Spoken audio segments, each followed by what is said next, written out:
welcome to iPlus.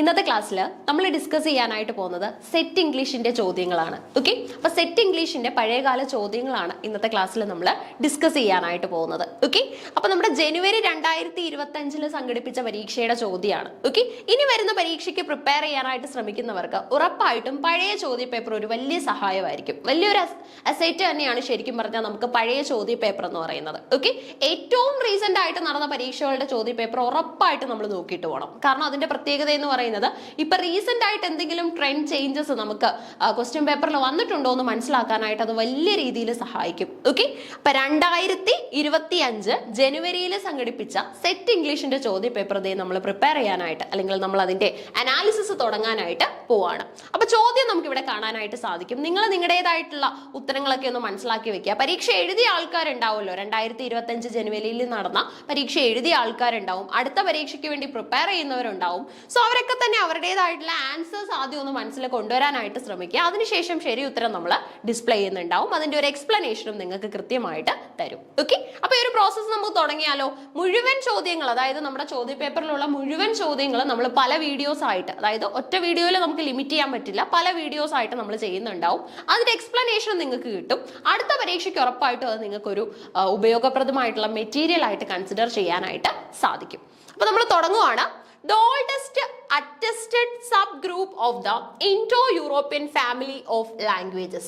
Indo-European language family എന്ന് പറയുന്നത് വളരെ ഇമ്പോർട്ടന്റ് ആയിട്ടുള്ള ഒരു ലാംഗ്വേജ് ഫാമിലിയാണ്. ഓക്കെ, നമ്മുടെ ഇംഗ്ലീഷ് അടക്കമുള്ള ലാംഗ്വേജുകൾ ഇൻക്ലൂഡഡ് ആയിട്ടുള്ള മോസ്റ്റ് ഇമ്പോർട്ടന്റ് ലാംഗ്വേജ് ഫാമിലിയാണ് Indo European language family. Indo European language ഫാമിലിയിലെ ഓൾഡസ്റ്റ് അറ്റസ്റ്റഡ് സബ് ഗ്രൂപ്പ് ഏതാണെന്നാണ് നമ്മൾ കണ്ടെത്തേണ്ടത്. ഓപ്ഷൻസ് നോക്കി: അനാറ്റോളിയൻ, ബാൽറ്റിക്, കെൽറ്റിക്, ഗേലിക്. ഓക്കെ, 4 ഓപ്ഷൻസ് നമുക്കുണ്ട്: അനാറ്റോളിയൻ, ബാൽറ്റിക്, കെൽറ്റിക്, ഗേലിക്. ഓക്കെ, നമ്മൾ ഇതൊക്കെ പഠിക്കാനായിട്ട് സഹായിക്കുന്ന ഒരു സോഴ്സ് തന്നെയാണ് ശരിക്കും പറഞ്ഞ ഏജ് വൈസ് ലിറ്ററേച്ചർ എന്ന് പറയുന്നത്. Okay, age wise literature. Age wise ലിറ്ററേച്ചറിൽ നമ്മൾ എന്താ പഠിക്കുന്നതെന്ന് ചോദിച്ചു കഴിഞ്ഞാൽ ഓൾഡ് ഇംഗ്ലീഷ് കാലഘട്ടം മുതൽ നമ്മുടെ പോസ്റ്റ് മോഡേൺ പീരീഡ് വരെ ഉണ്ടായ ചേഞ്ചസ് എല്ലാം പഠിക്കുന്നുണ്ട്. ആ ചേഞ്ചസിന്റെ കൂട്ടത്തിൽ ഉറപ്പായിട്ടും നമ്മൾ നോക്കി വെക്കുന്ന ഒന്നാണ് നമ്മുടെ ലാംഗ്വേജ് ഫാമിലി എന്ന് പറയുന്നത്, ഇൻഡോ യൂറോപ്യൻ ലാംഗ്വേജ് ഫാമിലി. BA-ക്കും അതുപോലെ തന്നെ നിങ്ങളുടെ MA-ക്കും ഒക്കെ നിങ്ങൾ കൃത്യമായിട്ട് ഇത് പഠിച്ചിട്ടുണ്ടാവും. ഓക്കെ, അപ്പൊ ഒരു ആൻസർ നിങ്ങളുടെ മനസ്സിൽ ഇപ്പോൾ ഉണ്ടായി കാണും, അല്ലെങ്കിൽ നിങ്ങൾക്ക് ഇപ്പം ആൻസർ ഒന്ന് മനസ്സിലാക്കി എടുക്കാനായിട്ട് സാധിച്ചിട്ടുണ്ടാവും. അപ്പൊ നോക്കി: അനാറ്റോളിയൻ, ബാൽറ്റിക്, കെൽറ്റിക്, അതുപോലെ തന്നെ ഗേലിക്. ചോദ്യം ക്ലിയർ ആണല്ലോ? ഡയറക്റ്റ് ചോദ്യം എന്ന് തന്നെ നമുക്ക് പറയാൻ സാധിക്കും. ആദ്യത്തെ ചോദ്യം ഒട്ടും നമ്മളെ ബുദ്ധിമുട്ടിച്ചിട്ടില്ല, ഡയറക്റ്റ് ആയിട്ടുള്ള ചോദ്യം തന്നെയാണ്. ഉത്തരം നമുക്ക് പരിശോധിക്കാം. നോക്കി, അനാറ്റോളിയൻ ആണ് ഉത്തരമായിട്ട് വരുന്നത്. ശ്രദ്ധിച്ചേ, the oldest attested sub group of the Indo European family of languages എന്ന് പറയുന്നത് അനാറ്റോളിയൻ ആണ്. ഇതിനൊരു എക്സ്പ്ലനേഷൻ നമുക്ക് നോക്കാം. നോക്കി, എക്സ്പ്ലനേഷൻ ആയിട്ട് നമുക്ക് ഇവിടെ കാണാൻ പറ്റുന്നത്: Anatolian languages are an extinct branch of Indo European language that were spoken in Anatolia. The best known Anatolian language is Hittite, which is considered the earliest attested Indo European language family. Okay, അപ്പൊ ശരിക്കും പറഞ്ഞാൽ നമുക്ക് അനാറ്റോളിയൻ categories ഒത്തിരി മനസ്സിലാക്കാനായിട്ട് സാധിക്കും. അതായത് ഇതിനകത്ത് വീണ്ടും ചിലപ്പോൾ ഒരു സബ് ക്വസ്റ്റ്യൻ വരികയാണെന്ന് വിചാരിച്ചേ. അതായത് നമ്മുടെ ഓൾഡ് ഇംഗ്ലീഷ് അല്ലെങ്കിൽ ഇൻഡോ യൂറോപ്യൻ ലാംഗ്വേജ് ഫാമിലിയിലെ ഓൾഡസ്റ്റ് ഗ്രൂപ്പ് ആണ് അനാറ്റോളിയൻ. അനാറ്റോളിയനിൽ വരുന്ന ഏറ്റവും പഴയ ലാംഗ്വേജ് ഏതാണെന്ന് ചോദിച്ചു കഴിഞ്ഞാൽ ഉത്തരം ഹിറ്റൈറ്റ് ആണ്. നമുക്കിവിടെ ഹിറ്റൈറ്റിന്റെ കാര്യം പറഞ്ഞിട്ടില്ല, ചോദ്യത്തിൽ നമുക്ക് ഇത്രേ വന്നിട്ടുള്ളൂ. ഇൻഡോ യൂറോപ്യൻ ലാംഗ്വേജിൽ വരുന്ന ഏറ്റവും പഴയ സബ് ഗ്രൂപ്പ് ഏതാണ്? സബ് ഗ്രൂപ്പിന്റെ പേര് അനാറ്റോളിയൻ എന്നാണ്. ഇനി അടുത്ത പരീക്ഷയ്ക്ക് നമ്മൾ കരുതിയിട്ട് പോകണം. അടുത്ത പരീക്ഷയ്ക്ക് ഒരുപക്ഷെ നമ്മളോട് ചോദിക്കാനായിട്ട് പോകുന്നത് ആ ഒരു അനാറ്റോളിയനിൽ വരുന്ന പഴയ ലാംഗ്വേജ് ഏതാണെന്നായിരിക്കും. ആ ലാംഗ്വേജ് ഏതാണെന്ന് ചോദിച്ചു കഴിഞ്ഞാൽ ഉത്തരം വരുന്നത് ഹിറ്റൈറ്റ് ആണ് കേട്ടോ. ഹിറ്റൈറ്റ് എന്ന് പറയുന്ന ലാംഗ്വേജ് ആണ് അതിനകത്ത് ഉള്ളത്. അപ്പൊ അത് എങ്ങനെയാണ് നമ്മുടെ ചോദ്യം വന്നത്? ഇൻഡോ യൂറോപ്യൻ ലാംഗ്വേജ് ഫാമിലി, അതിനകത്ത് വരുന്ന ഓൾഡസ്റ്റ് സബ് ഗ്രൂപ്പിന്റെ പേര് അനാറ്റോളിയൻ. ഇത്രയും ക്ലിയർ ആണല്ലോ? ഇത്രയും നമുക്ക് ഈ പരീക്ഷയ്ക്ക് ചോദിച്ചുള്ളൂ. അതായത് ഇൻഡോ യൂറോപ്യൻ ലാംഗ്വേജ് ഫാമിലിയിൽ വരുന്ന ഓൾഡസ്റ്റ് സബ് ഗ്രൂപ്പിന്റെ പേര്. ഇനി ഈ സബ് ഗ്രൂപ്പിനകത്ത് ഉണ്ടായിരുന്ന ഏറ്റവും പഴയ ലാംഗ്വേജ് ഏതാണെന്ന് വല്ലതും അടുത്ത പരീക്ഷയ്ക്ക് ചോദിച്ചു കഴിഞ്ഞാൽ അതിന്റെ ഉത്തരം വരുന്നത് ഹിറ്റൈറ്റ് ആണ്. നമ്മൾ എപ്പോഴും ഒരുപടി മുന്നേറിയണം എന്ന് പറയുന്ന രീതിയാണ് ഇങ്ങനെയുള്ള കോമ്പറ്റേറ്റീവ് എക്സാമുകൾക്ക് ചെയ്യേണ്ടത്. കാരണം എന്താണ് അടുത്ത ചോദ്യം ചോദ്യ പേപ്പറിൽ നമ്മളെ കാത്തിരിക്കുന്നതെന്ന് നമുക്ക് ഒരു ഐഡിയ ഉണ്ടാവില്ല. അതുകൊണ്ട് തന്നെ എപ്പോഴും ഇപ്പൊ വന്ന ചോദ്യങ്ങളുടെ ഒരു നെക്സ്റ്റ് ലെവൽ മനസ്സിലാക്കിയിട്ട് പരീക്ഷയ്ക്ക് പോവുക. അങ്ങനെയാണെങ്കിൽ നമ്മൾ സേഫ് ആയിരിക്കും. നമുക്ക് പ്രത്യേകിച്ച് ടെൻഷൻസ് ഒന്നും ഇല്ലാതെ തന്നെ പരീക്ഷ എഴുതാനായിട്ട് സാധിക്കും. അപ്പൊ ഒന്നാമത്തെ ചോദ്യത്തിൽ ഇനി ഒരു ഡൗട്ട് നിങ്ങൾക്ക് ഉണ്ടാവേണ്ട ആവശ്യമില്ല. നമ്മുടെ രണ്ടാമത്തെ ചോദ്യം നമുക്ക് നോക്കാം. നോക്കി, who wrote the essay Naipaul's India and Mine 1984 as a reply to V.S. Naipaul's An Area of Darkness? അതായത് ചോദ്യം ഇത്രയേ ഉള്ളൂ, നമ്മുടെ നൈപോൾസ് ഇന്ത്യ ആൻഡ് മൈൻ എന്ന് പറയുന്ന എസ്സേ എഴുതിയത് ആരാണ്? ഈ എസ്സേ എന്താണെന്ന് ചോദിച്ചു കഴിഞ്ഞാൽ ഈ എസ്സേ ഒരു റിപ്ലൈ ആണ്. V.S. നൈപോൾ തയ്യാറാക്കിയ ആൻ ഏരിയ ഓഫ് ഡാർക്ക്നെസ് എന്ന വർക്കിനുള്ള ഒരു റിപ്ലൈ ആണ്. നമുക്കറിയാം ഇംഗ്ലീഷ് ലിറ്ററേച്ചറിലും അതുപോലെ തന്നെ പല വേൾഡ് ലിറ്ററേച്ചേഴ്സിലും ഒരുപാട് ഇതുപോലെയുള്ള റിപ്ലൈസ് ഉണ്ട്. അതായത് പലപ്പോഴും ഒരു റൈറ്റർ അദ്ദേഹത്തിൻ്റെതായിട്ടുള്ള പേഴ്സ്പെക്റ്റീവ് തയ്യാറാക്കുമ്പോൾ വേറെ റൈറ്റേഴ്സ് അതിനെ കൗണ്ടർ ചെയ്യുന്ന സിറ്റുവേഷൻ, എന്നാൽ ചില കേസസിൽ അതിനെ പ്രൈസ് ചെയ്തുകൊണ്ട് റിപ്ലൈ എഴുതുന്ന സിറ്റുവേഷൻസ് ഒക്കെ വരാറുണ്ട്. ഓക്കെ, അങ്ങനെ നമ്മുടെ നൈപോൾസ് ഇന്ത്യ ആൻഡ് മൈൻ എന്ന് പറയുന്നത് നൈപോളിന്റെ ഏരിയ ഓഫ് ഡാർക്ക്നെസ്സിനുള്ള റിപ്ലൈ ആണ്. ഈ വർക്ക് തയ്യാറാക്കിയത് ആരാണ്? AK രാമാനുജൻ. നമുക്കറിയാം ഒരുപാട് നല്ല കോൺട്രിബ്യൂഷൻസ് നൽകിയിട്ടുള്ള എഴുത്തുകാരനാണ് അല്ലെ. Is there an Indian way of thinking അടക്കമുള്ള എസ്സേസ് തയ്യാറാക്കിയിട്ടുണ്ട്. നിസീം ഇസിഗിൽ വളരെ മികച്ച ഒരു പോയറ്റ് ആണ്. അതുപോലെ തന്നെ നമ്മുടെ നോവലിസ്റ്റ് കൂടെയായ നയൻതാര സഹൽ, ഒപ്പം തന്നെ നമ്മുടെ മഹേഷ് ദത്താണി അല്ലെ. മഹേഷ് ദത്താണിയുടെ ഒരു വർക്ക് എപ്പോഴും ചോദ്യ പേപ്പറിൽ നമ്മൾ കാണാറുണ്ട്. അത് ഡാൻസ് ലൈക്ക് എ മാൻ ആണ്. വളരെ ഇമ്പോർട്ടന്റ് ആയിട്ടുള്ള ഒരു ഡ്രാമയാണ്. ഇന്ത്യൻ ഡ്രാമാറ്റിസ്റ്റ് ആണ് മഹേഷ് ദത്താണി. ഓക്കെ, അപ്പൊ ഇതിന്റെ ഉത്തരം ഒന്ന് പറഞ്ഞേ, എന്താണ് ഇതിന്റെ ഉത്തരമായിട്ട് വരുന്നത്? അതായത് നൈപോൾസ് ഇന്ത്യ ആൻഡ് മൈൻ എന്ന് പറയുന്നത് ആരുടെ വർക്ക് ആയിരിക്കും? നോക്കി, നിസീം ഇസിഗിൽ തയ്യാറാക്കിയ വളരെ പ്രധാനപ്പെട്ട ഒരു വർക്ക് ആണ് കേട്ടോ നിസീം ഇസിഗിൽ. നിസീം ഇസിഗിലിനെ കുറിച്ച് പറയാനായിട്ടാണെങ്കിൽ നമ്മൾ മനസ്സിലാക്കേണ്ട കാര്യം, ഇദ്ദേഹം ജ്യൂസിനെ സപ്പോർട്ട് ചെയ്തുകൊണ്ട് ഒരുപാട് കവിതകൾ എഴുതിയിട്ടുണ്ട്. കാരണം ജ്യൂസ് ഫേസ് ചെയ്യുന്ന ട്രബിൾസും കാര്യങ്ങളും ഒക്കെ തന്നെ തന്റെ പേഴ്സണൽ ലൈഫിൽ ഫേസ് ചെയ്യേണ്ടതായിട്ട് വന്ന ആളാണ് ഇസിഗിൽ. അതുകൊണ്ട് തന്നെ ജ്യൂസ് ഓരോ സ്ഥലങ്ങളിലും അനുഭവിക്കുന്ന ബുദ്ധിമുട്ടുകളെ കുറിച്ച് അദ്ദേഹം ഒരുപാട് കവിതകൾ തയ്യാറാക്കിയിട്ടുണ്ട്. അവർക്ക് സപ്പോർട്ടായിട്ട് അല്ലെങ്കിൽ അവരെ പ്രൊട്ടക്ട് ചെയ്യുന്ന തരത്തിലുള്ള ഒരുപാട് മൂവ്മെന്റുകൾ സംഘടിപ്പിക്കാനായിട്ടും നിസീം ഇസിഗിലിന് സാധിച്ചിട്ടുണ്ട്. ഓക്കെ, ഓപ്ഷനിലുള്ള ബാക്കി റൈറ്റേഴ്സ് ഒക്കെ പ്രധാനപ്പെട്ട റൈറ്റേഴ്സ് തന്നെയാണ്. AK രാമാനുജൻ, അദ്ദേഹത്തിന്റെ ഒരു വർക്ക് ഞാൻ പറഞ്ഞു. നയൻതാര സഹൽ നോവലുകൾ ഒരുപാട് എഴുതിയിട്ടുള്ള റൈറ്റർ ആണ്. അതേപോലെ തന്നെ നമ്മുടെ പോപ്പുലർ ആയിട്ടുള്ള ഒരു ഡ്രാമാറ്റിസ്റ്റ് ആണ് മഹേഷ് ദത്താണി. ഓക്കെ, അപ്പൊ ഈ ഓപ്ഷനിൽ കാണുന്ന റൈറ്റേഴ്സിൽ നിന്നൊക്കെ അടുത്ത വർഷങ്ങളിൽ ചോദ്യങ്ങൾ വരാനായിട്ടുള്ള സാഹചര്യം വളരെ കൂടുതലാണ്. ഓക്കെ, അപ്പൊ എപ്പോഴും നിങ്ങൾ ഇങ്ങനെയാ പഠിക്കേണ്ടത്. അതായത് നമ്മുടെ അടുത്ത വർഷത്തെ ചോദ്യത്തിനുള്ള ഹിന്റ് ഇത്തവണത്തെ ചോദ്യ പേപ്പറിൽ തന്നെ പലപ്പോഴും നമുക്ക് ലീവ് ചെയ്തിട്ടാണ് ഈ പറയുന്ന എന്താണ് ബ്യൂറോസ് ഒക്കെ തന്നെ പരീക്ഷ നടത്തുന്നത്. പലപ്പോഴും പരീക്ഷാ ഭവൻ നടത്തുന്ന കേറ്ററ്റിൽ നിന്നും നമുക്ക് അടുത്ത വർഷത്തെ അതിന്റെ ഓപ്ഷൻസും കാര്യങ്ങളും ഒക്കെ ഒന്ന് പരിശോധിച്ചാൽ ഭാവിയിൽ വരുന്ന പരീക്ഷയുടെ ഒരു ഐഡിയ നമുക്ക് കിട്ടും. അതുപോലെ തന്നെയാണ് LBS സംഘടിപ്പിക്കുന്ന സെറ്റ് പരീക്ഷ, അതുപോലെ തന്നെ നമ്മുടെ UGC സംഘടിപ്പിക്കുന്ന നെറ്റ് പരീക്ഷ. ഇതൊക്കെ തന്നെ ശരിക്കും പറഞ്ഞാൽ നമ്മൾ നല്ല രീതിയിൽ പഴയ ചോദ്യ പേപ്പർ പഠിച്ചു കഴിഞ്ഞാൽ, പഴയ ചോദ്യ പേപ്പറിലെ ഓപ്ഷൻ അടക്കമുള്ള കാര്യങ്ങൾ പഠിച്ചു കഴിഞ്ഞാൽ ഉറപ്പായിട്ടും അടുത്ത പരീക്ഷ ക്രാക്ക് ചെയ്യാൻ പറ്റുന്ന രീതിയിലാണ് ഉള്ളത്. ഓക്കെ, കാരണം നമുക്ക് നല്ല രീതിയിൽ ചോദ്യങ്ങൾ റിപ്പീറ്റ് ചെയ്ത് വരാറുണ്ട്. ചോദ്യത്തിന്റെ മാതൃകയിലുള്ള വേറെ ചോദ്യങ്ങൾ വരാറുണ്ട്. ഓപ്ഷനിൽ നിന്നും ചോദ്യങ്ങൾ വരാറുണ്ട്. ഓക്കെ, ശരി. അപ്പൊ ഇതിന്റെ എക്സ്പ്ലനേഷൻ നോക്കാം. Naipaul awarded the Nobel Prize in Literature in 2001. 2001 സാഹിത്യത്തിലുള്ള നോബൽ സമ്മാനം നേടിയ എഴുത്തുകാരനാണ് V.S. Naipaul. Is one of the most distinguished and prolific contemporary writer. Most of his representative works are relative to the construction of cultural identity, cultural confrontation and ideological confusion, which is significant to the post-colonial study. അതായത് നമ്മുടെ post colonial studies എന്ന് പറയുന്ന മേഖല ഇന്ന് വളരെ ആക്റ്റീവായിട്ട് നിൽക്കുന്ന ഒരു മേഖലയാണ്. പോസ്റ്റ് കൊളോണിയൽ സ്റ്റഡീസ്, അതുപോലെ തന്നെ നമ്മുടെ കൾച്ചറൽ സ്റ്റഡീസ്, ആ മേഖലകളിലൊക്കെ തന്നെ തന്റേതായിട്ടുള്ള സംഭാവനകൾ ഒരുപാട് നൽകിയിട്ടുള്ള 2001 നോബൽ സമ്മാന ജേതാവാണ് നമ്മുടെ V.S. നൈപോൾ. അദ്ദേഹത്തിന്റെ ഐഡിയാസിനെയാണ് ഇവിടെ നമ്മുടെ നിസീം ഇസിഗിൽ എക്സ്പ്ലോർ ചെയ്തിരിക്കുന്നത്. Nissim Ezekiel is often considered the father of modern Indian English poetry. അതായത് നമ്മൾ ഇംഗ്ലീഷ് പോയിട്രിയുടെ ഫൗണ്ടർ ആയിട്ട് നമ്മൾ ചോസറിനെ കൺസിഡർ ചെയ്യുമ്പോൾ മോഡേൺ ഇന്ത്യൻ ഇംഗ്ലീഷ് പോയിട്രിയുടെ ഫാദർ ആയിട്ട് നമ്മൾ കൺസിഡർ ചെയ്യുന്നത് ഇസിഗിലിനെയാണ്. By many critics he was honored the Padma Shri award by the President of India in 1988 and the Sahitya Academy Cultural Award in 1983. അതായത് ഇന്ത്യൻ ഗവൺമെന്റ് ഏറ്റവും മികച്ച അവാർഡുകൾ നൽകി ആദരിച്ച ഒരു വ്യക്തി കൂടെയാണ് നിസീം ഇസിഗിൽ.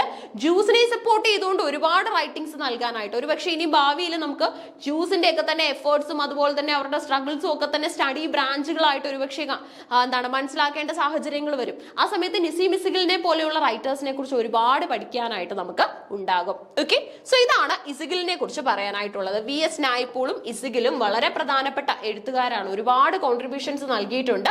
സോ ഞാൻ നമ്മുടെ ആ ഒരു രണ്ടാമത്തെ ചോദ്യം ഒന്നും കൂടെ കാണിക്കുകയാണ്. VS നായ്പൂളിന്റെ ഇന്ത്യ ആൻഡ് മൈൻഡ് 1984 പബ്ലിക്കേഷൻ ആണ്. ഇത് എഴുതിയത് ആരാണ്, ഈ എസ്സേ തയ്യാറാക്കിയത് ആരാന്ന് ചോദിച്ചു കഴിഞ്ഞാൽ നിസീം ഇസിഗിലാണ്. VS നായ്പൂളിന്റെ ഏരിയ ഓഫ് ഡാർക്ക്നെസ് എന്ന എസ്സേക്കുള്ള റിപ്ലൈ ആയിരുന്നു ഈ ഒരു വർക്ക് എന്ന് പറയുന്നത്. ക്ലിയർ ആണല്ലോ? ശരി, അപ്പൊ നമുക്ക് ഇനി വേണ്ടത് നമ്മുടെ മൂന്നാമത്തെ ചോദ്യമാണ്. മൂന്നാമത്തെ ചോദ്യം എന്തേ വന്നിട്ടുണ്ട്? Detailed a writer's prison diary describes the experience of. നോക്കി, detailed a writer's prison diary. നമുക്കറിയാം ഒരുപാട് പ്രിസൺ റൈറ്റിംഗ്സ് ഉണ്ട്. നിങ്ങൾ പ്രധാനപ്പെട്ട ഒരു ബുക്ക് ഓർക്കുന്നുണ്ടാവും, പ്രിസൺ നോട്ട്ബുക്സ്. കേട്ടിട്ടുണ്ടോ എവിടെയെങ്കിലും? ഇപ്പൊ അതുമായിട്ട് ബേസ് ചെയ്തൊരു ചോദ്യം വന്നോണ്ട് ഞാൻ പറഞ്ഞതാ കേട്ടോ. പ്രിസൺ നോട്ട്ബുക്സ് ഒരുപക്ഷെ അടുത്ത ചോദ്യ പേപ്പറിൽ, അടുത്ത വർഷത്തെ ചോദ്യ പേപ്പറിൽ ഇതായിരിക്കും ചോദ്യം. Notebooks, prison notebooks. ആരുടെ ബുക്കാണ് ഈ പ്രിസൺ നോട്ട്ബുക്സ്? നമുക്കറിയാം ആന്റോണിയോ ഫ്രാൻസിസ്കോ ഗ്രാംജി എന്ന് പറഞ്ഞിട്ട് ഒരു മാർക്സിസ്റ്റ് തിങ്കർ ഉണ്ടായിരുന്നു. ഈ മാർക്സിസ്റ്റ് തിങ്കർ ജയിലിൽ ആയ സമയത്ത്, ഇംപ്രിസൺഡ് ആകുന്ന സമയത്ത് അവിടെ നിന്നും തയ്യാറാക്കുന്ന ബുക്കുകളാണ് പ്രിസൺ നോട്ട്ബുക്സ് എന്ന് അറിയപ്പെട്ടത്. തന്റെ എക്സ്പീരിയൻസും കാര്യങ്ങളും ഒക്കെ ഷെയർ ചെയ്യാനായിട്ടാണ് ഈ ഒരു ബുക്ക് ഇദ്ദേഹം ഉപയോഗിക്കുന്നത്. ഓക്കെ, അപ്പൊ detailed a writer's prison diary describes the experience of, നോക്കി, അലക്സാണ്ടർ സോൾഷനിറ്റ്സ്, അതുപോലെ തന്നെ ബോറിസ് പാസ്റ്റർനാക്, ജെഫ്രി ആർച്ചർ, ഒപ്പം തന്നെ നമ്മുടെ നിയോഗി വാ ടിയോങ്കോ. ഓക്കെ, കൂടുതൽ പലർക്കും പരിചയമുള്ള ഒരു പേര് നിയോഗി വാ ടിയോങ്കോ തന്നെയായിരിക്കും. വളരെ പ്രധാനപ്പെട്ട എഴുത്തുകാർ ഒരുപാട് നമുക്കുണ്ട്. അലക്സാണ്ടർ ഷോൾഷ്വിൻ, അതുപോലെ തന്നെ നമ്മുടെ ബോറിസ് പാസ്റ്റർനാക്, ജെഫ്രി ആർച്ചർ, നിയോഗി വാ ടിയോങ്കോ. ഇതിൽ ഏതാണ് ശരി ഉത്തരവായിട്ട് വരുന്നത്? അല്ലെങ്കിൽ പരീക്ഷയ്ക്ക് നിങ്ങൾ കൊടുത്ത ഉത്തരം ഏതാണ് ഒന്ന് നോക്കി. 2025 ജനുവരിയിൽ സംഘടിപ്പിച്ച സെറ്റ് പരീക്ഷയുടെ, സെറ്റ് ഇംഗ്ലീഷ് പരീക്ഷയുടെ ചോദ്യപേപ്പറാണ് നമ്മൾ ഡിസ്കസ് ചെയ്യുന്നത്. ഇതിന് തന്നെ പാർട്ട് 1ഉം 2ഉം ഉണ്ട്. നമുക്കറിയാം പേപ്പർ 1ഉം പേപ്പർ 2 ഉണ്ട്. പേപ്പർ 2 ആണ് നമ്മൾ ഡിസ്കസ് ചെയ്തുകൊണ്ടിരിക്കുന്നത്.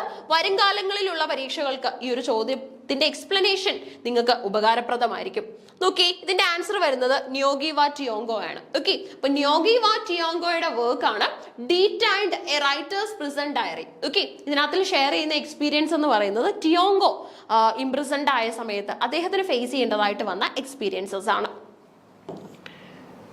The international outcry over the detention of Niyogi Wa Tiongo without trial by the Kenyan authorities even reached him in prison. Okay, അപ്പൊ ശരിക്കും പറഞ്ഞ ഒരു എന്താണ് പ്രതികാരമാണ് ശരിക്കും ഇവിടെ നമ്മൾ കാണുന്നത്. ഓക്കെ, അതായത് നമുക്കറിയാം ഇപ്പോൾ ഒരാളിനെ ജയിലിലാക്കുന്നതിന് മുമ്പ് തന്നെ ആ ജയിലിലേക്ക് പോകുന്ന ആൾക്ക് എന്തെങ്കിലും പറയാനുണ്ടോ, അയാളുടെ ഭാഗത്ത് എന്തെങ്കിലും ന്യായമുണ്ടോ എന്ന് കേൾക്കുന്ന ഒരു രീതിയുണ്ട്. അതുപോലും ഇല്ലാതെ ടിയോങ്കോ ഇംപ്രിസൺഡ് ആകേണ്ടി വന്ന സാഹചര്യമാണ്. In this book he describes the purposeful degradation and humiliation of prison life. Niyogi Wa Tiongo is a Kenyan author and academic. Okay, അപ്പൊ ഇദ്ദേഹത്തിന്റെ നേറ്റിവിറ്റി ഒക്കെ പറയാനായിട്ടാണെങ്കിൽ ഒരു കെന്യൻ ഓതർ ആണ്. മാക്സിമം നിങ്ങൾക്ക് അറിയാവുന്ന റൈറ്റേഴ്സിന്റെ ഒക്കെ പേരെങ്കിലും അറിയാവുന്ന റൈറ്റേഴ്സിന്റെ നേറ്റിവിറ്റി ഒന്ന് പഠിച്ചു വെക്കണം. ഇപ്പൊ ടിയോങ്കോയെ പോലെയുള്ള റൈറ്റേഴ്സ് നമുക്ക് വളരെ ഇമ്പോർട്ടന്റ് ആണ്. അദ്ദേഹത്തിന്റെ നേറ്റിവിറ്റി എന്ന് പറയുന്നത് കെന്യൻ ആണ്. An academic who has been described as East Africa's leading novelist. അപ്പൊ ഈസ്റ്റ് ആഫ്രിക്കയുടെ ലീഡിംഗ് നോവലിസ്റ്റ് ആയിട്ടാണ് ഇദ്ദേഹത്തിനെ നമ്മൾ കൺസിഡർ ചെയ്യുന്നത്. He began writing in English, switching to write primary in Gikuyu. അതുപോലെ തന്നെ നമ്മുടെ ഇദ്ദേഹത്തിന്റെ വർക്ക്സ് നോക്കാനാണെങ്കിൽ ഹിസ് വർക്ക്സ് ഇൻക്ലൂഡ് നോവൽസ്, അതുപോലെ തന്നെ plays, short stories and essays ranging from literary and social criticism to children's literature. Okay, അപ്പൊ എല്ലാ കാര്യങ്ങളും, അതായത് സാമൂഹികപരമായിട്ടുള്ള വിമർശനങ്ങളിൽ തുടങ്ങി കുട്ടികൾക്ക് വേണ്ടിയുള്ള സാഹിത്യ സംഭാവനകൾ വരെ കെന്യൻ റൈറ്റർ ആയിട്ടുള്ള തിയോങ്കോ കോൺട്രിബ്യൂട്ട് ചെയ്തിട്ടുണ്ട്. ഓക്കെ, അപ്പൊ തിയോങ്കോ ഇംപ്രിസൺഡ് ആയ സമയത്ത് അദ്ദേഹത്തിന് അതിജീവിക്കേണ്ടതായിട്ട് വന്ന അല്ലെങ്കിൽ അനുഭവിക്കേണ്ടതായിട്ട് വന്ന സാഹചര്യങ്ങളാണ് ഈ ഒരു വർക്കിൽ നമ്മളോട് പറയുന്നത്. ഓക്കെ, ശരി, അപ്പൊ ഈ ഒരു ചോദ്യം മനസ്സിലാക്കി വെച്ചോണം. ഇനി അടുത്ത വർഷ ചോദ്യ പേപ്പറിലൊക്കെ തന്നെ ഇദ്ദേഹത്തിന്റെ നേറ്റീവ് പ്ലേസ് അടക്കമുള്ള കാര്യങ്ങൾ ചോദിച്ചു കഴിഞ്ഞാൽ അതും പറയാനായിട്ട് നമുക്ക് സാധിക്കണം. Detailed a writer's prison diary is an experience of Tiongo. Kenyan writer ആണ്. അപ്പൊ അടുത്ത ചോദ്യം നമുക്ക് വേണം. നാലാമത്തെ ചോദ്യമാണ് കേട്ടോ. നാലാമത്തെ ചോദ്യം ഒന്ന് നോക്കി. Lily, the caretaker's daughter, was literally run off her feet. Thus begins the debt by. Okay, അപ്പൊ ശരിക്കും നമ്മൾ ഇവിടെ കാണുന്ന ഒരു ലിറ്റററി വർക്കിൽ നിന്നുള്ള ലൈനാണ്. ദ ഡെഡ് എന്നാണ് ലിറ്റററി വർക്കിന്റെ പേര്. ഈ വർക്ക് തയ്യാറാക്കിയത് ആരാണെന്നാണ് നമുക്ക് അറിയേണ്ടത്. നോക്കി, ചോദ്യത്തിന്റെ മാറ്റങ്ങൾ എന്ന് പറയുന്നത് ഇത് ശരിക്കും ഇനിയുള്ള വർഷങ്ങളിൽ നമ്മൾ മനസ്സിലാക്കിയിട്ട് പോകേണ്ട ഒരു ട്രെൻഡാണ്. അതായത് വർക്കിന്റെ ബിഗിനിങ്ങും എൻഡും ഒക്കെ തന്നെ ചോദ്യ പേപ്പറിൽ വരാറുണ്ടെന്ന് പലപ്പോഴും നമ്മൾ പ്രിപ്പയർ ചെയ്യിക്കുന്ന സമയത്ത് പറയാറുണ്ട്. അതായത് നല്ല പോപ്പുലർ വർക്ക് ആണെങ്കിൽ അതിന്റെ തുടക്കമോ അവസാനമോ ഒക്കെ ഒന്ന് ഓർത്ത് വെച്ചോണം, ഒരുപക്ഷെ ചോദ്യ പേപ്പറിൽ വരും എന്നൊക്കെ നമ്മൾ പറയും.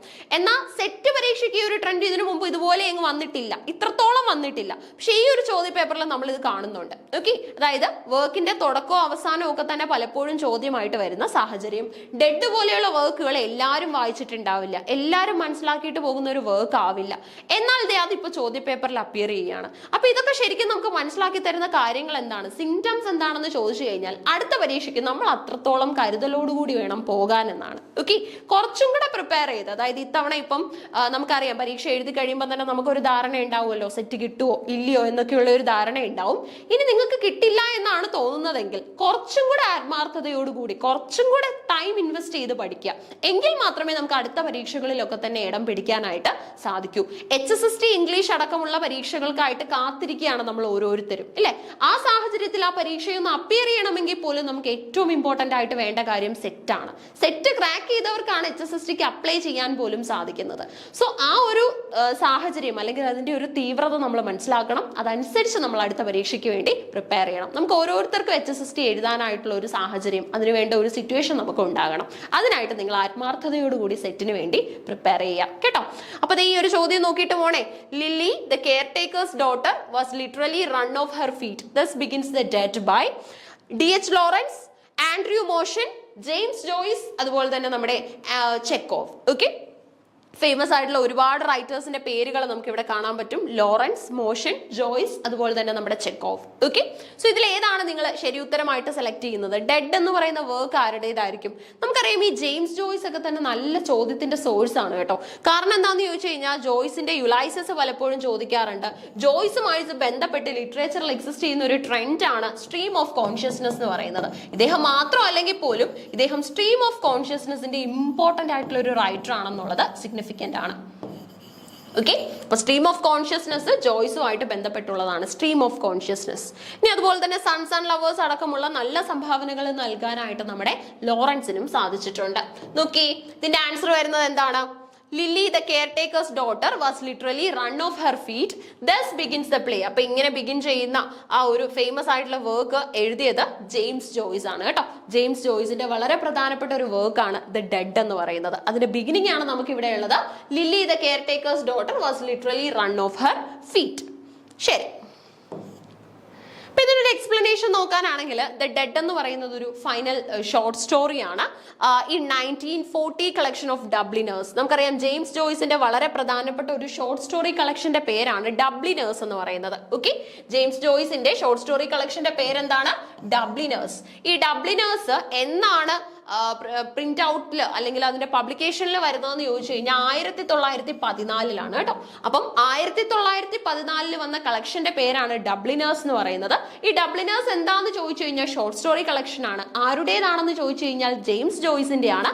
ആ ഒരു പ്രധാനപ്പെട്ട കളക്ഷനിൽ അപ്പിയർ ചെയ്യുന്ന ഒരു സ്റ്റോറിയാണ് ദ ഡെഡ് എന്ന് പറയുന്നത്. Okay, it is by far the longest story in the collection and in 15,952 words is almost long enough to be described as a novel.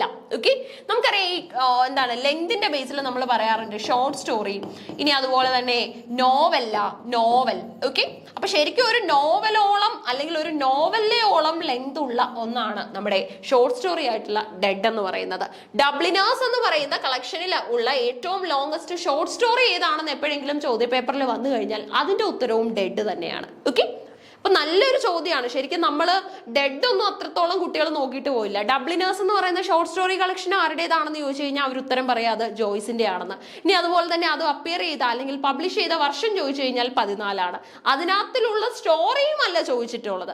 ആ ഒരു എന്താണ് ഡെഡ് എന്ന് പറയുന്ന സ്റ്റോറിയിലെ ഫസ്റ്റ് ലൈൻസ് ആണ് അല്ലെങ്കിൽ അതിന്റെ ഓപ്പണിംഗ് ലൈൻസ് ആണ് നമുക്ക് ചോദ്യമായിട്ട് വന്നത്. ഓക്കെ, നമ്മളിൽ ഓരോ പെട്ടികൾ ഓപ്പൺ ചെയ്യുമ്പോൾ അതിന്റെ ഇന്നറിൽ ഒരു ബോക്സ് ഉണ്ടാവും എന്ന് പറയുന്ന രീതിയിലുള്ള ഒരു ചോദ്യമായി പോയി അല്ലെ. അതായത് ഡബ്ലിനേഴ്സ്, അതിനുള്ളിൽ വരുന്ന ഒരു സ്റ്റോറി ഡെഡ്, ആ ഡെഡിന്റെ ആദ്യത്തെ ലൈൻസ് ആണ് നമുക്ക് ചോദ്യ പേപ്പറിൽ വന്നത്. ഓക്കെ, കുറച്ച് കുട്ടികളൊക്കെ ഇതിന് ഉത്തരം എഴുതിയിട്ടുണ്ടാവും, കുറച്ച് ഇൻഡെപ്ത് ആയിട്ടൊക്കെ പഠിച്ചിട്ട് പോയിട്ടുള്ളവരൊക്കെ ഇതിന് ഉത്തരം എഴുതിയിട്ടുണ്ടാവും. എന്നാൽ പോലെ നമ്മൾ പരീക്ഷ കഴിഞ്ഞിട്ട് ചോദിക്കുമല്ലോ എങ്ങനെ ഉണ്ടായിരുന്നു എക്സാം എന്നൊക്കെ ചോദിക്കുമ്പോൾ നാലാമത്തെ ചോദ്യം അത്ര അങ്ങോട്ട് പറ്റിയില്ല, അല്ലെങ്കിൽ അതിന്റെ ഉത്തരം കൺഫ്യൂസിങ് ആയിരുന്നു എന്ന് പറഞ്ഞ കുറച്ച് പേരും നമുക്ക് ഉണ്ട്. ഓക്കെ, കുറച്ച് പേര് ഉത്തരം എഴുതിയിട്ടുണ്ടാവും, കുറച്ച് പേർക്ക് കുറച്ച് ബുദ്ധിമുട്ടുകൾ ആ ഒരു ചോദ്യത്തിൽ ഫീൽ ചെയ്തിട്ടുണ്ടാവും. ഡയറക്റ്റ് ക്വസ്റ്റ്യൻ ആണെന്ന് ഒരിക്കലും ഞാൻ പറയില്ല. നമുക്ക് എന്താണ് ഡബ്ലിനേഴ്സ് ഇമ്പോർട്ടൻറ്റ് വർക്ക് ആണെങ്കിൽ പോലും അതിനുള്ളിൽ നിന്നും ഇങ്ങനെ ഒരു ചോദ്യം വരും എന്നുള്ള, അല്ലെങ്കിൽ ഇങ്ങനെയുള്ള ചോദ്യങ്ങൾ ഇനിയും നമുക്ക് വരാൻ സാധ്യതയുണ്ടെന്നുള്ള ഒരു സിംറ്റമാണ് നമുക്ക് ആ ഒരു നാലാം ചോദ്യം നമുക്ക് തന്നിട്ട് പോയത്. ഓക്കെ, അഞ്ചാമത്തെ ചോദ്യം നോക്കി. The American language 1919 is a compendium of American expressions and idioms by. അതായത് നമുക്കറിയാം ഒരുപാട് ഡിക്ഷണറീസ് അതുപോലെ തന്നെ ഇഡിയംസും ഫ്രേസസും ഒക്കെ കംപ്രൈസ്ഡ് ആയിട്ടുള്ള ബുക്കുകളൊക്കെ ഉണ്ട് അല്ലെ. അപ്പൊ ഇഡിയംസും എക്സ്പ്രഷൻസും ചേർന്ന ഒരു ബുക്കാണ് ദ അമേരിക്കൻ ലാംഗ്വേജ് എന്ന് പറയുന്നത്. 1919 ഇത് തയ്യാറാക്കിയത് ആരാണ്? No Webster, എച്ച്.എൽ. മെക്കൻ, അതുപോലെ തന്നെ ജി.പി. ക്രാബ്, ഒപ്പം തന്നെ നമ്മുടെ ആർ.എച്ച്. ത്രോണ്ടൺ. ഓക്കെ, അപ്പൊ ഇതിൽ ആരാണ് ഈ ഒരു വർക്ക് പ്രിപ്പയർ ചെയ്തത്? Noah Webster, Mencken, Krapp and also Thornton. ഇതിന്റെ ഉത്തരം ഏതാ വരുന്നത്? അറിയായിരുന്നോ? അമേരിക്കൻ ലാംഗ്വേജ് എന്ന് പറയുന്ന വർക്ക് അത് പ്രിപ്പയർ ചെയ്തത് ആരാണെന്ന് നോക്കിയിട്ടായിരുന്നോ പോയത്? അതിന്റെ ഉത്തരം വരുന്നത് മെക്കൻ ആണ് കേട്ടോ, മെക്കൻ. അപ്പൊ അറിയില്ലെങ്കിൽ ഇനി വരുന്ന പരീക്ഷകൾക്കായിട്ട് നമ്മൾ ഇത് പഠിച്ചു വെക്കണം. നമുക്കറിയാം HSA ഒക്കെ വിളിക്കുന്ന ഒരു സാഹചര്യമാണ് അല്ലെ. HSAക്കെല്ലാം നമ്മൾ അപ്ലൈ ചെയ്തിട്ടിരിക്കുകയാണ്. ഇനി വരുന്ന എന്താണ് ഡേറ്റും അതുപോലെ തന്നെ ഇനിയുള്ള ഒരു പ്രിപ്പറേഷൻ ടൈം ആണല്ലോ, ഒരു പരിശീലന കാലഘട്ടമാണ് ഇനി നമ്മുടെ മുന്നിലുള്ളത്. അപ്പം സെറ്റിന് പഠിക്കുന്നത് അങ്ങനെയുള്ള HSA പോലെയുള്ള PSC പരീക്ഷകൾ എഴുതാനായിട്ടും നിങ്ങളെ സഹായിക്കും. അവിടേക്കും നിങ്ങൾ അറിഞ്ഞു വെക്കുക, എച്ച്.എൽ. മെക്കന്റെ വർക്ക് ആണ് ദ അമേരിക്കൻ ലാംഗ്വേജ് എന്ന് പറയുന്നത്. The American language, an inquiry into the development of English in the United States, first published in 1990, is a book written by H.L. Mencken about the English language as spoken in the United States. US-ൽ speak ചെയ്യുന്ന, അതായത് നമുക്കറിയാം ഇംഗ്ലീഷിന് 2 category അല്ലേ ഉള്ളത്. ഇന്ത്യയിൽ follow ചെയ്യുന്നത് ഏതാ? ബ്രിട്ടീഷ് ഇംഗ്ലീഷ് ആണോ അമേരിക്കൻ ഇംഗ്ലീഷ് ആണോ? നമ്മൾ ഫോളോ ചെയ്യുന്നത് ബ്രിട്ടീഷ് ഇംഗ്ലീഷ് അല്ലെ. നമ്മൾ ഇന്ത്യയിൽ ഫോളോ ചെയ്യുന്ന ഇംഗ്ലീഷ് ബ്രിട്ടീഷ് ഇംഗ്ലീഷ് ആണ്. ഇനി മറ്റൊരു കാറ്റഗറി കൂടെ നമുക്കുണ്ട്, അതിന്റെ പേരാണ് അമേരിക്കൻ ഇംഗ്ലീഷ് എന്ന് പറയുന്നത് അല്ലെ. ബ്രിട്ടീഷ് ഇംഗ്ലീഷും അമേരിക്കൻ ഇംഗ്ലീഷും നമുക്ക് എക്സിസ്റ്റ് ചെയ്യുന്നുണ്ട്. ഇതിനകത്ത് US-ൽ ലാംഗ്വേജിൽ വന്നിട്ടുള്ള ഡെവലപ്മെന്റ്സും അതുപോലെ തന്നെ കാര്യങ്ങളും ഒക്കെ മനസ്സിലാക്കാൻ നമ്മളെ സഹായിക്കുന്ന ഒരു ബുക്കാണ് ദ അമേരിക്കൻ ലാംഗ്വേജ്, മെക്കന്റെ അമേരിക്കൻ ലാംഗ്വേജ്. ഫസ്റ്റ് പബ്ലിഷ് ചെയ്യുന്ന വർഷം ചോദിച്ചു കഴിഞ്ഞാൽ 1990 ആണ്. ഇതിന്റെ ഫുൾ ടൈറ്റിൽ ആണ് ചോദ്യമെങ്കിൽ the American language and inquiry into the development of English in the United States എന്നാണ് ഇതിന്റെ മുഴുവൻ ടൈറ്റിൽ വരുന്നത്. ഓരോ ക്വസ്റ്റ്യനും ഞാൻ എക്സ്പ്ലെയിൻ ചെയ്ത് തരുമ്പോൾ അത് പോസ് ചെയ്യുക. നിങ്ങൾ നിങ്ങളുടെ നോട്ട്ബുക്കും അതുപോലെ തന്നെ നിങ്ങൾ നോട്ട് പാഡിലൊക്കെയാണ് എഴുതുന്നതെങ്കിൽ അതൊക്കെ എടുത്തിട്ട് ഇമ്പോർട്ടൻറ്റ് പോയിന്റുകൾ എന്തെങ്കിലും കിട്ടുന്നു എന്ന് ഫീൽ ചെയ്യുകയാണെങ്കിൽ അത് എഴുതി വെക്കുക. എക്സ്പ്ലനേഷൻസിന് വലിയ ഒരു സാധ്യത തന്നെയാണുള്ളത്. ഓക്കെ, ഞാനടക്കം സെറ്റിന് പ്രിപ്പയർ ചെയ്യുന്ന സമയത്ത് ഉറപ്പായിട്ടും എക്സ്പ്ലനേഷൻ വീഡിയോ ക്ലാസ്സുകൾ കാണുമായിരുന്നു. കാരണം എക്സ്പ്ലനേഷൻ ക്ലാസ്സുകളിൽ നിന്നും അടുത്ത വർഷത്തെ ചോദ്യത്തിനെ കുറിച്ചുള്ള ഒരു ഹിന്റ് ആ ടീച്ചേഴ്സിൽ നിന്നും നമുക്ക് ലഭിക്കും. ഓക്കെ, അങ്ങനെ ഇനി നമുക്ക് വേണ്ടത് ആറാമത്തെ ചോദ്യമാണ് അല്ലെ. അപ്പൊ പല ഫീൽഡുകളിൽ നിന്നുള്ള ചോദ്യങ്ങൾ കാണാൻ പറ്റി. ഫിക്ഷനിൽ നിന്ന് വന്നു, പോയട്രിയിൽ നിന്ന് വന്നു, അതുപോലെ തന്നെ നമ്മുടെ ക്രിറ്റിസിസത്തിൽ നിന്നും ചോദ്യം വന്നു, പല കാറ്റഗറി ആയി. ഇനി ആറാമത്തെ ചോദ്യം ഏത് കാറ്റഗറിയിൽ നിന്നാണെന്ന് നോക്കി. The deviations that make an utterance poetic are. അതായത് നമ്മുടെ എന്താണ് ലിറ്ററി ഐഡിയാസ്, അതായത് ഇന്ത്യൻ ഈസ്തെറ്റിക്സ് ഇങ്ങനെ പറഞ്ഞൊരു വിഭാഗം ഉണ്ടല്ലോ. സോ അവിടെ നിന്നും വരുന്ന ഒരു ചോദ്യമാണ് നമ്മൾ കണ്ടത്.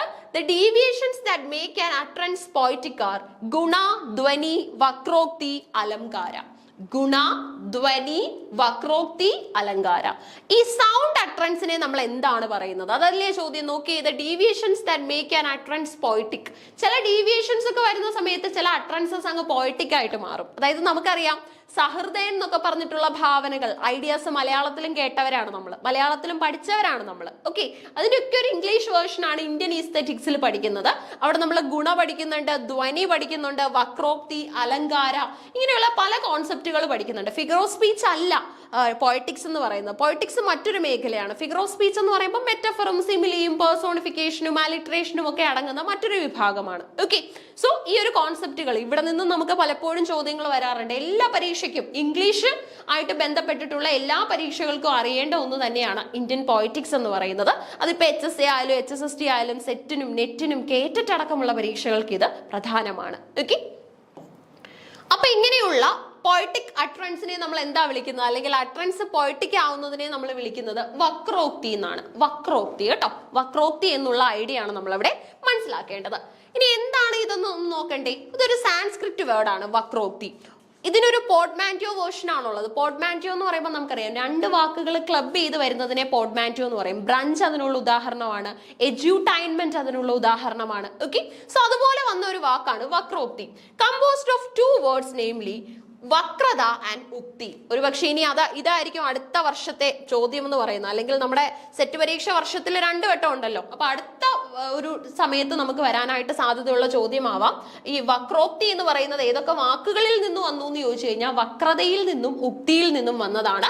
മീനിങ് ഡീവിയന്റ് ആൻഡ് അട്രൻസ് എന്നാണ് കേട്ടോ. വക്രത എന്ന് പറഞ്ഞു കഴിഞ്ഞാൽ ഡീവിയന്റ് എന്നും ഉക്തി എന്ന് പറഞ്ഞു കഴിഞ്ഞാൽ അട്രൻസ് എന്നുമാണ്. ഇത് സംസ്കൃതമാണ്, സംസ്കൃത പദങ്ങളാണ് ഇതൊക്കെ. ഓക്കെ, ഇന്ത്യൻ പോയറ്റിക്സിൽ നമ്മൾ ഒരുപാട് കാര്യങ്ങൾ അഡോപ്റ്റ് ചെയ്തിട്ടുള്ളത് സാൻസ്ക്രിറ്റ് ലാംഗ്വേജിൽ നിന്ന് തന്നെയാണ്. ഇന്ത്യൻ പോയറ്റിക്സിന്റെ ഒരു മെയിൻ ബ്രാഞ്ച് അല്ലെങ്കിൽ മെയിൻ സോഴ്സ് എന്ന് പറയുന്നതും സംസ്കൃതം തന്നെയാണ്. So the word vakrokti literally means deviant utterance or striking usage. Okay, അതായത് ചില വേർഡ്സ് അല്ലെങ്കിൽ ചില ഫ്രേസസ് ഒക്കെ യൂസ് ചെയ്ത് കഴിഞ്ഞാൽ അതങ്ങ് സ്ട്രൈക്കിംഗ് ആയിട്ട് മാറും, അതങ്ങ് വലിയ രീതിയിൽ അപ്പീലിംഗ് ആയിട്ട് മാറും. സോ അങ്ങനെ വന്ന ഒന്ന് തന്നെയാണ് വക്രോക്തി എന്ന് പറയുന്നത്. അപ്പം അട്രൻസ് പോയറ്റിക് ആകുന്നതിനെ നമ്മൾ എന്താണ് പറയുന്നത് എന്ന് ചോദിച്ചു കഴിഞ്ഞാൽ ഉത്തരം ഇതാണ്, വക്രോക്തി കേട്ടോ. അപ്പൊ വക്രോക്തി നമുക്ക് ഇത്തവണ ചോദിച്ചു. ഇനി നെക്സ്റ്റ് ടൈമിൽ ഇതൊക്കെ ഒന്ന് നോക്കേണ്ടതാണ്. ഗുണ, ധ്വനി, അലങ്കാരം ഒക്കെ തന്നെ ഇന്ത്യൻ പോയറ്റിക്സുമായിട്ട് ബന്ധപ്പെട്ട് തന്നെ വരുന്ന കോൺസെപ്റ്റുകളാണ്. ഒരു പക്ഷെ അടുത്ത പരീക്ഷയ്ക്ക് നമുക്ക് അതൊക്കെ ചോദ്യ പേപ്പറിൽ കാണാനായിട്ട് സാധിക്കും. ഓക്കെ, അപ്പൊ 6 ചോദ്യങ്ങൾ നമുക്ക് കംപ്ലീറ്റ് ചെയ്യാൻ പറ്റി. ഓക്കെ, അതായത് നമ്മുടെ 2025 ജനുവരിയിൽ സംഘടിപ്പിച്ച സെറ്റ് പരീക്ഷയുടെ ചോദ്യ പേപ്പറാണ് നമ്മൾ എക്സ്പ്ലെയിൻ ചെയ്തു പോകുന്നത്. അപ്പൊ നിങ്ങൾ ഇത് പ്രിപ്പയർ ചെയ്യുന്ന സമയത്ത് അല്ലെങ്കിൽ ഈ ചോദ്യ പേപ്പറിന്റെ എക്സ്പ്ലനേഷൻ വീഡിയോസ് കാണുന്ന സമയത്ത് ഇമ്പോർട്ടന്റ് ഒന്നും തോന്നുന്ന പോയിന്റ്സ് നോട്ട് ചെയ്ത് തന്നെ പോവുക. അടുത്ത പരീക്ഷ ക്രാക്ക് ചെയ്യാനായിട്ട് ഉറപ്പായിട്ടും നമ്മളെ അത് സഹായിക്കും. എക്സ്പ്ലനേഷൻ വീഡിയോസിന്റെ ഒരു പ്രാധാന്യം നെക്സ്റ്റ് പരീക്ഷ എങ്ങനെയാണ് നമ്മൾ ക്രാക്ക് ചെയ്യേണ്ടത് അല്ലെങ്കിൽ എന്ത് പ്രിപ്പറേഷൻ ആണ് അതൊരു വേണ്ടത് എന്ന് മനസ്സിലാക്കി തരാൻ വേണ്ടിയാണ്. ഓക്കെ, സോ നെക്സ്റ്റ് വീഡിയോയിൽ റിമൈനിങ് ക്വസ്റ്റ്യൻസുമായിട്ട് നമുക്ക് കാണാം. All the best, thank you.